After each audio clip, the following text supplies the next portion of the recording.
Minha sogra me expulsou de casa, mas o que aconteceu depois calou todo mundo.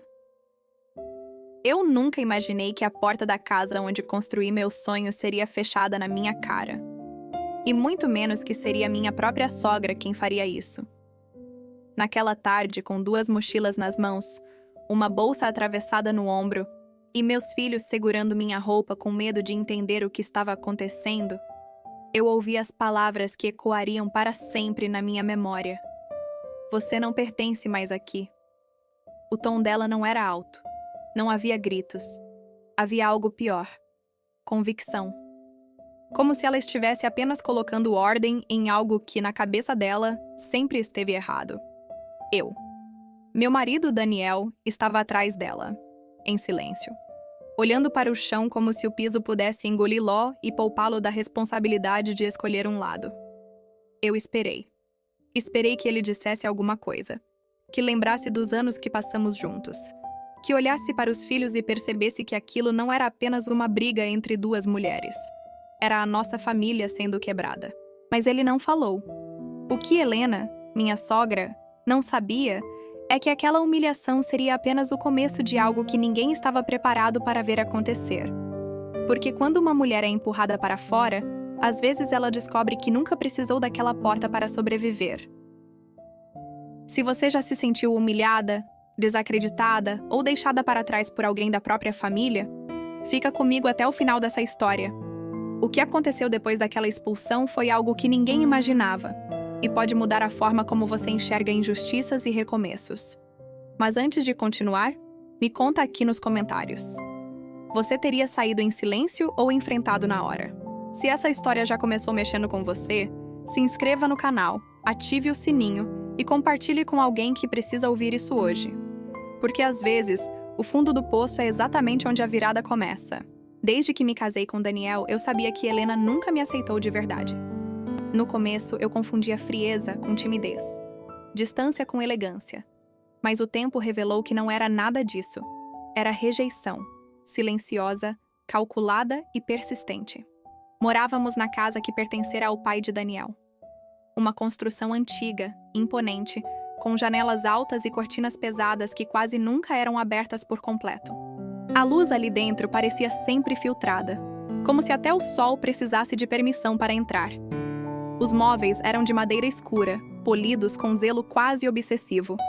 Retratos antigos ocupavam as paredes da sala. Aniversários, formaturas, viagens. Em nenhum deles havia espaço para mim. Helena fazia questão de lembrar, sempre que podia, que aquela casa tinha história. Foi construída pelo seu sogro com muito esforço, ela dizia, passando a mão pela mesa de jantar como se acariciasse um troféu. Cada canto aqui tem significado.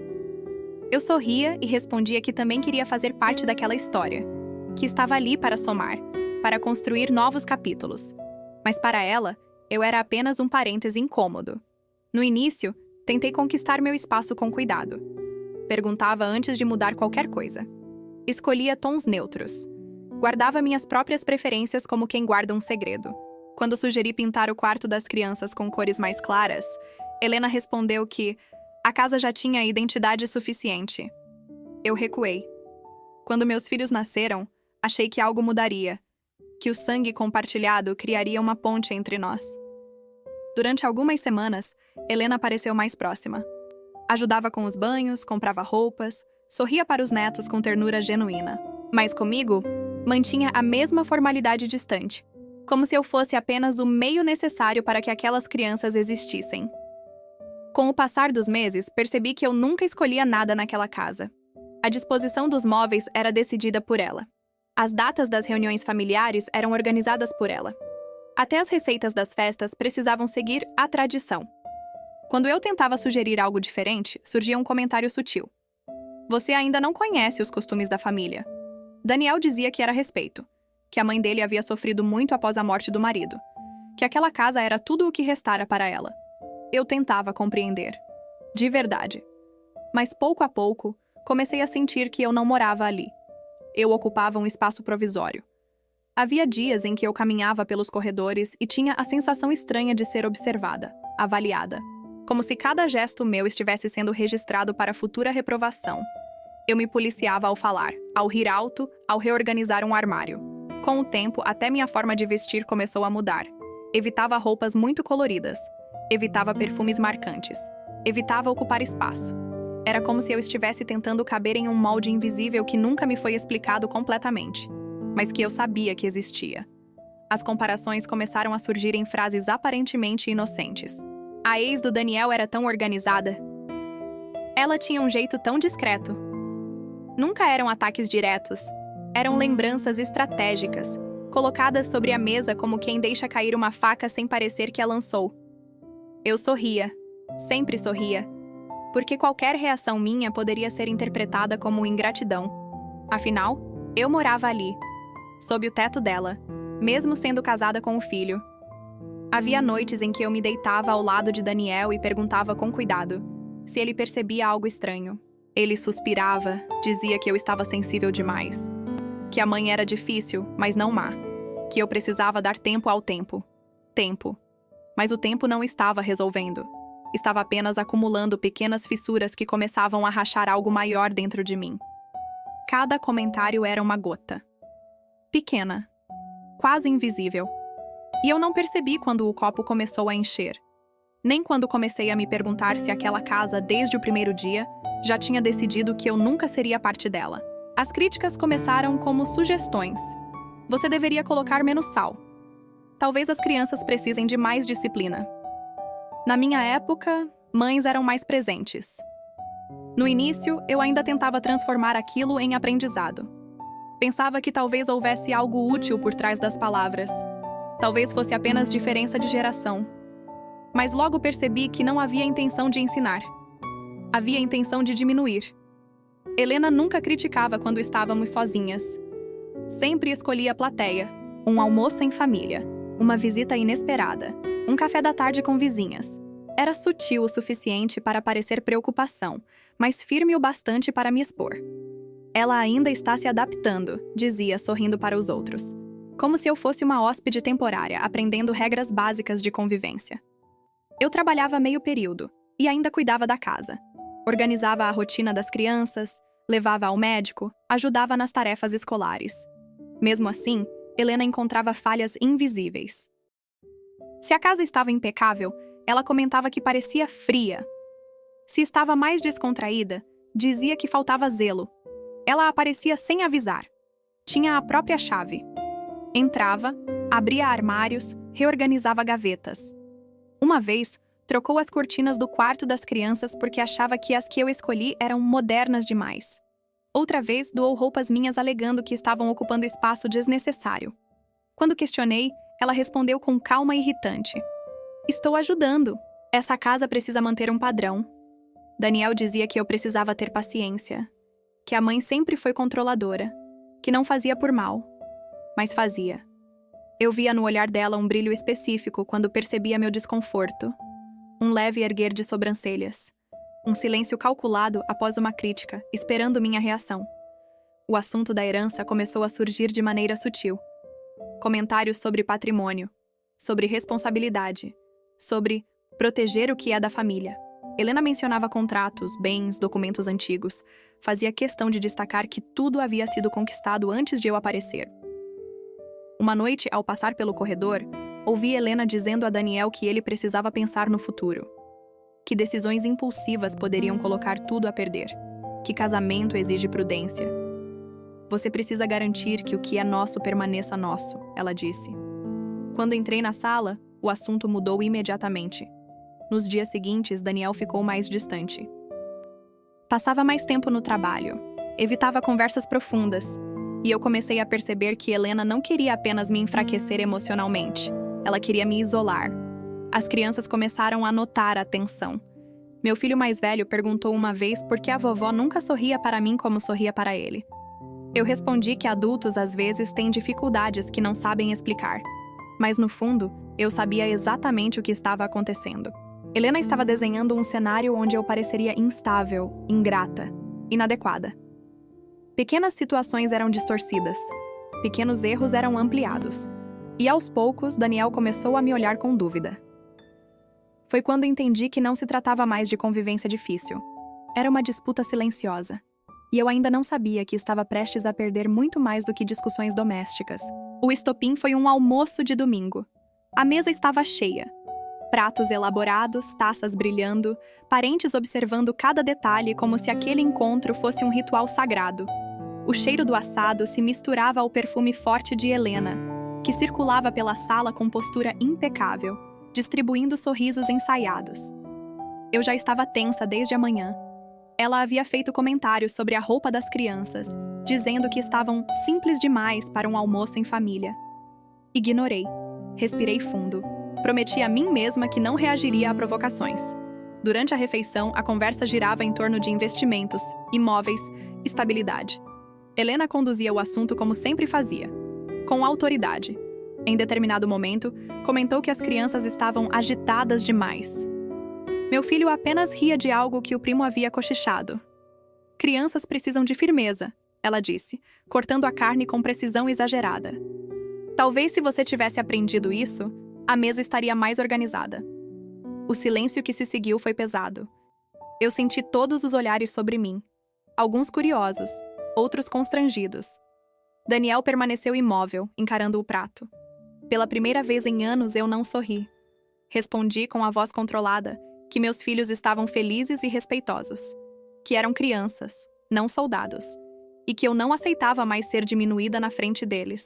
Foi como acender um fósforo em um ambiente saturado de gás. Helena pousou os talheres lentamente. Limpou os lábios com o guardanapo. Levantou-se com elegância fria.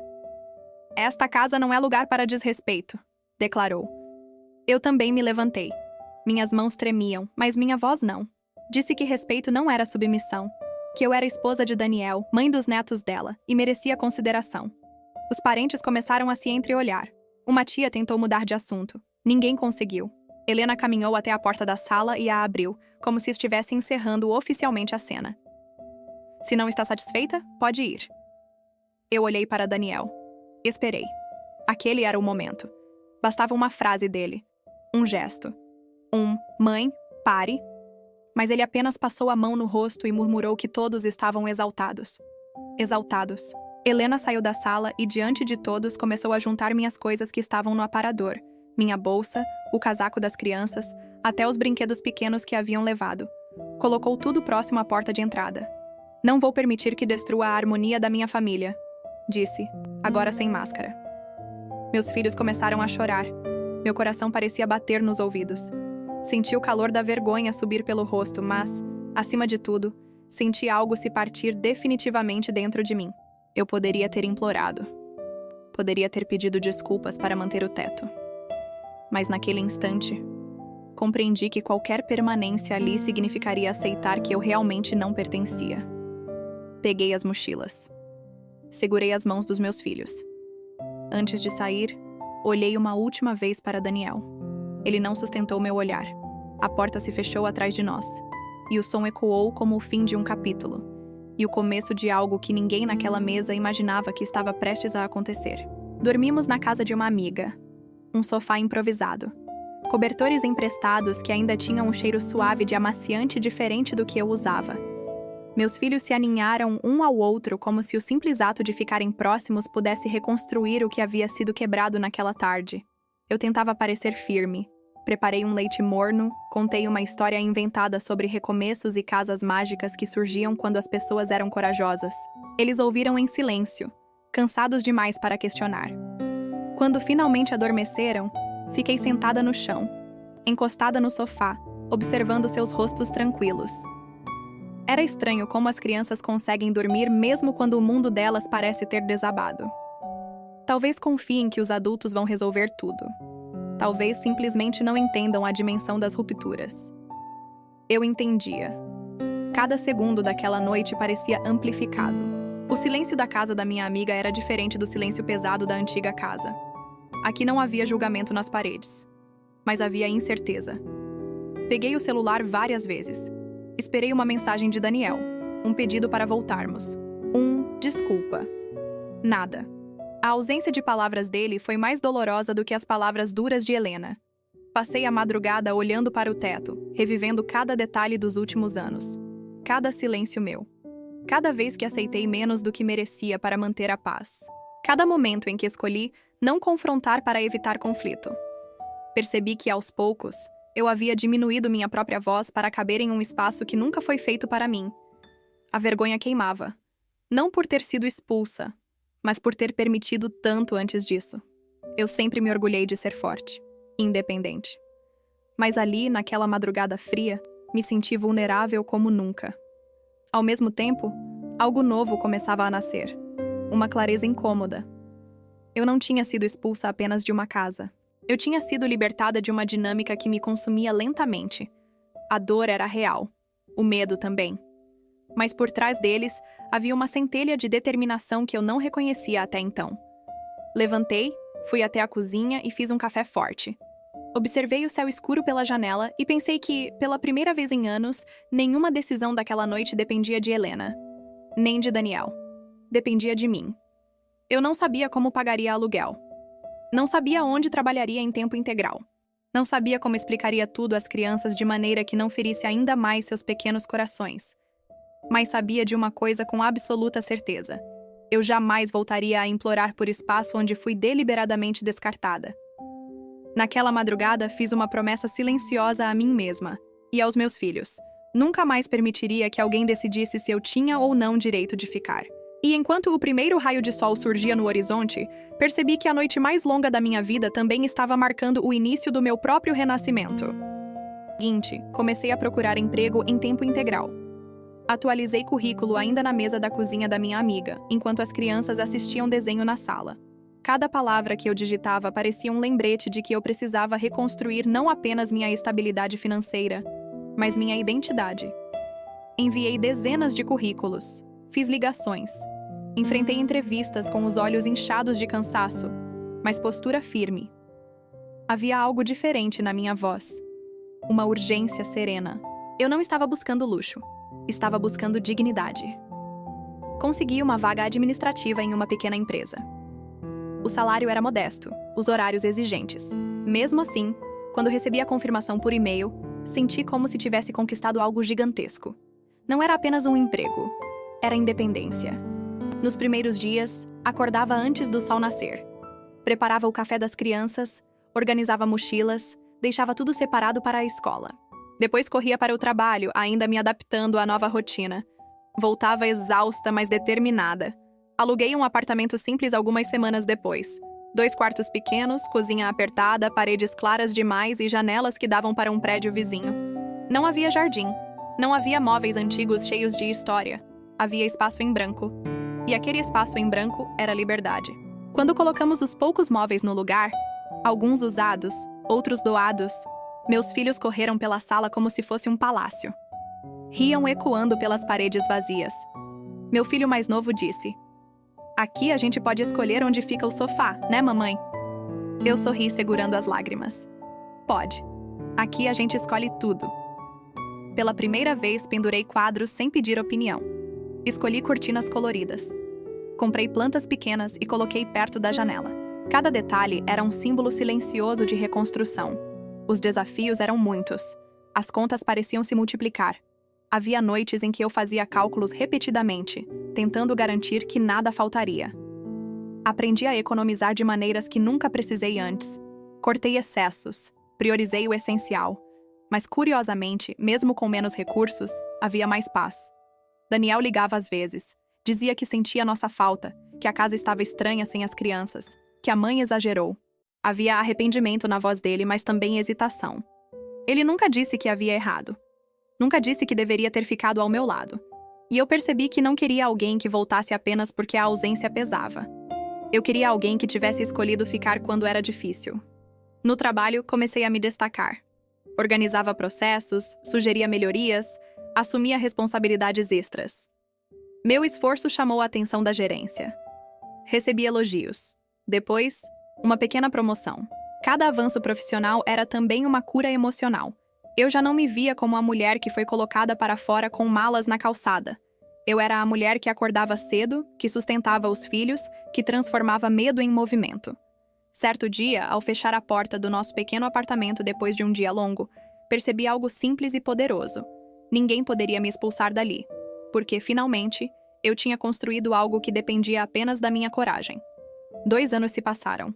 2 anos que pareceram uma década. Eu já ocupava um cargo de coordenação. Fiz cursos noturnos, participei de treinamentos, aceitei desafios que antes me assustariam. Dormia pouco, estudava depois que as crianças adormeciam e, muitas vezes, trabalhava nos finais de semana. Cada esforço tinha um propósito claro. Nunca mais depender da boa vontade de alguém para ter um teto. Meu nome começou a ganhar respeito dentro da empresa. Fui convidada a participar de reuniões estratégicas. Pela primeira vez, minha opinião era ouvida e considerada. Foi em uma dessas reuniões que surgiu o novo projeto. A empresa estava expandindo e buscava investidores para um empreendimento imobiliário ambicioso. O plano era adquirir propriedades com potencial de valorização, reformar e relançar no mercado. Quando a lista preliminar de imóveis apareceu na tela da sala de conferências, meu coração falhou uma batida. Eu reconheci o endereço antes mesmo de terminar de ler. Era a antiga casa. A casa que tinha história. A casa que precisava manter o padrão. A casa da qual eu fui expulsa. Mantive o rosto neutro enquanto os números eram apresentados. Dívidas acumuladas, empréstimos mal administrados, investimentos que não deram retorno. A manutenção da propriedade havia se tornado insustentável. Helena, que sempre se orgulhara da estabilidade da família, agora enfrentava a realidade que jamais admitiria em público. A casa precisava ser vendida. Naquela noite, fiquei olhando os documentos no meu laptop por horas. Não era apenas uma oportunidade financeira. Era um símbolo. Eu tinha condições de participar como investidora. Não para recuperar o passado, mas para provar, a mim mesma, que a mulher que saiu com malas na calçada não era a mesma que agora avaliava contratos milionários. Assinei minha intenção de participação alguns dias depois. Quando a negociação avançou, descobri que Daniel estava envolvido nas tratativas da venda. Ele me ligou ao perceber meu nome entre os investidores. Houve silêncio na linha antes de ele falar. Você sabia que era a casa? Sabia. Outra pausa. Por que está fazendo isso? Respirei fundo antes de responder. Porque posso. Não havia arrogância na minha voz. Havia verdade. Nos dias que antecederam a assinatura oficial, senti uma mistura de ansiedade e serenidade. Não era vingança que me movia, era fechamento. Quando entrei no cartório para formalizar a aquisição do imóvel pelo grupo de investidores, vi Helena sentada, mais curvada do que eu me lembrava. O olhar dela percorreu a sala até parar em mim. Dessa vez, não havia superioridade. Havia surpresa. Talvez incredulidade. Talvez, pela primeira vez, reconhecimento. E eu percebi que a verdadeira virada não era financeira. Era silenciosa. Era interna. Porque naquele momento ficou claro. Ninguém ali tinha mais poder sobre o meu destino. O dia da assinatura foi silencioso.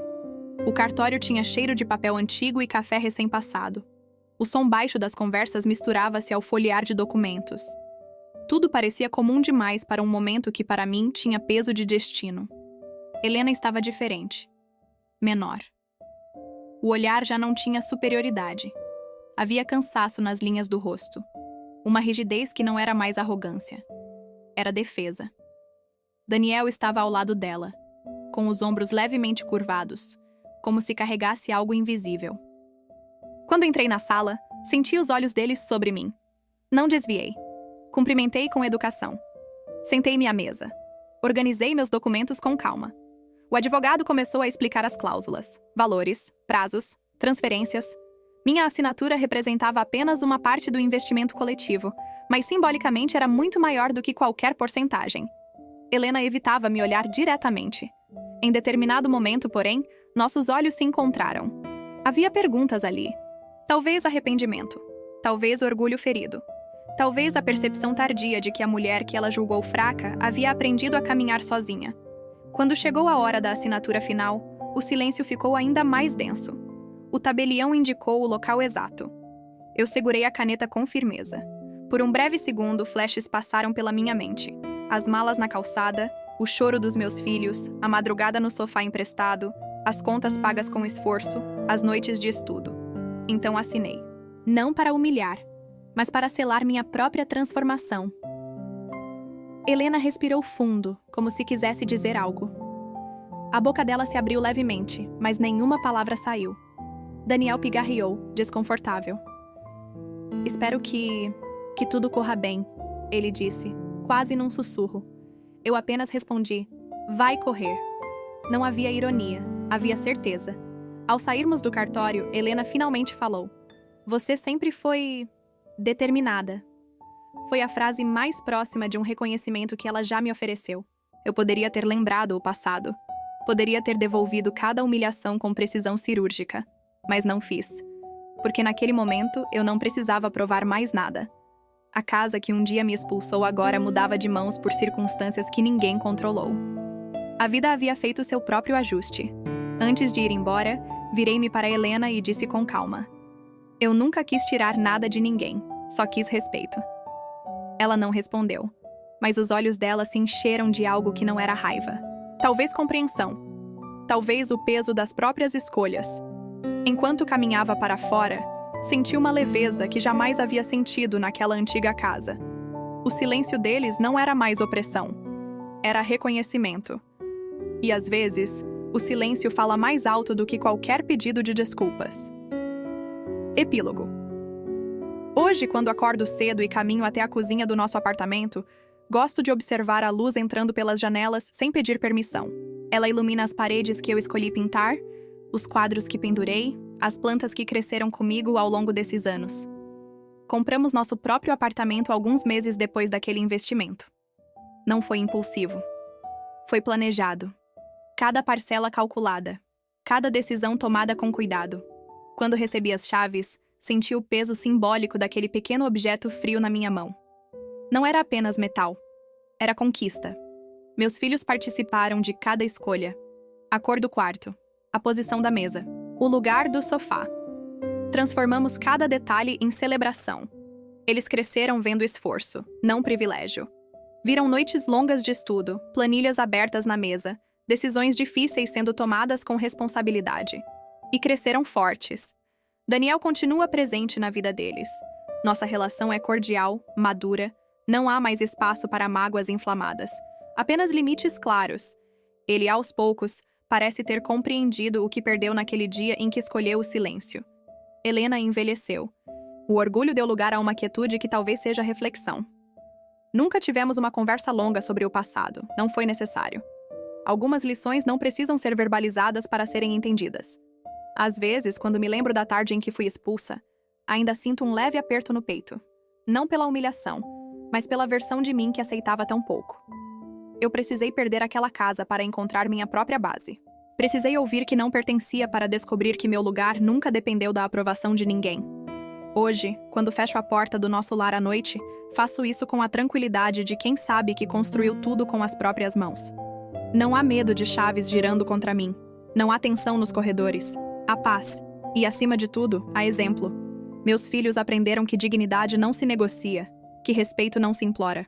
Que, mesmo quando o mundo parece desmoronar, é possível reconstruir com coragem e trabalho.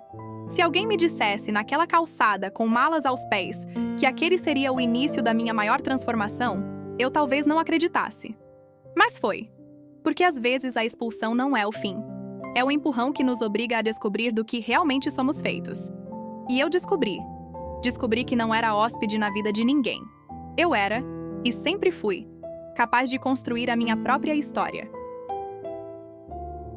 Se essa história tocou você, se em algum momento você já se sentiu diminuída, expulsa, desacreditada ou silenciada, quero que saiba, sua história ainda não terminou.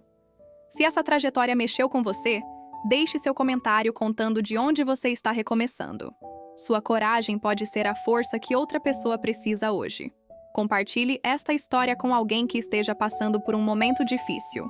E se você acredita em recomeços, em dignidade e em mulheres que transformam dor em poder, inscreva-se e continue acompanhando, porque ainda há muitas histórias de superação esperando para serem contadas.